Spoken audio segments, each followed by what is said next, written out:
तर सांगलीतील वारणा आणि कृष्णा नदी देखील पात्राबाहेर गेली आहे। अलमट्टी धरणातील विसर्ग देखील वाढवण्यात आलेला आहे। अलमट्टी धरणातून 1 लाख क्युसेक विसर्ग सुरू आहे।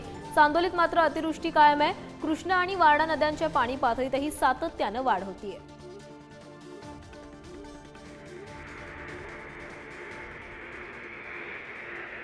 तर सांगलीच्या शिराळा तालुक्यात मुसळधार पाऊस कोसळतोय। यामुळे वारणा नदी पाणी पातळीत देखील झपाट्याने वाढ होतीये। त्यामुळे वारणा नदीची वाटचाल इशारा पातळीकडे सुरू आहे।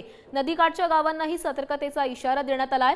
सांगलीला महापुराचा धोका निर्माण होऊ नये म्हणून हिप्परगी आणि अलमट्टी धरणाच्या पाणी पातळीकडे देखील पाटबंधारे विभाग लक्ष ठेवून आहे।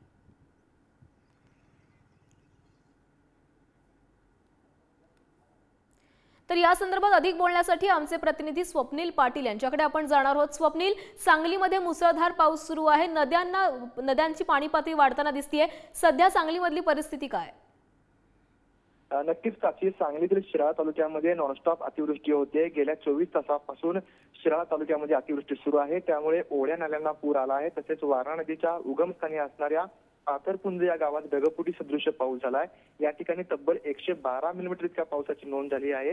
ढगफुटी सदृश पावसामुळे तसेच अतिवृष्टी सुरू असल्यामुळे वारणा नदीच्या पाणी पातळीत झपाट्याने वाढ होतीये। त्यामुळे वारणा नदी काठच्या गावांना सतर्कतेचा इशारा देण्यात आला आहे।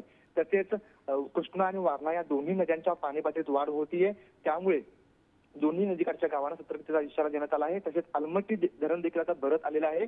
त्यामुळे सांगलीमध्ये महापुराचा धोका निर्माण होऊ नये यासाठी सांगली पाटबंधारे विभागाकडून अलमट्टी धरण तसेच हिप्परगी धरणावरती देखील लक्ष ठेवण्यात आलेलं आहे। अलमट्टी धरणातून सध्या 1.5 लाख क्युसेक पाण्याचा विसर्ग सुरू आहे। अवघ्या 6 तासामध्ये तिसऱ्यांदा विसर्ग अलमट्टी धरणातून वाढवलेला आहे। कारण सांगलीमध्ये कृष्णा आणि वारणा या दोन्ही नद्यांच्या पाणी पातळीमध्ये झपाट्याने वाढ होते। त्यामुळे आता अलमट्टी धरण प्रशासनाकडून हा निर्णय घेण्यात आलेला आहे। तसेच सांगलीमध्ये वारणा नदी तसेच तोरणा नदी देखील आता दुथडी भरून वाहू लागतीये। वारणा नदी देखील आता इशारा पातळीकडे वाटचाल करत असल्याचं आपल्याला पाहावयास मिळते। प्राची, स्वप्नील, जी नदीकाठची गावं आहेत त्या गावांमधील नागरिकांना काही खबरदारीचा उपाय म्हणून स्थलांतर होण्याच्या काही सूचना देण्यात आल्यात का? अद्याप वारणा नदी फक्त पात्राबाहेर पडलेली आहे। त्यामुळे नदीकाठची जी शेती आहे ती आता वारणा नदीच्या पाण्याखाली गेलेली आहे। परंतु अद्याप नदीकाठची असणाऱ्या एकाही गावामध्ये वारणा नदीचं पाणी शिरलेलं नाहीये।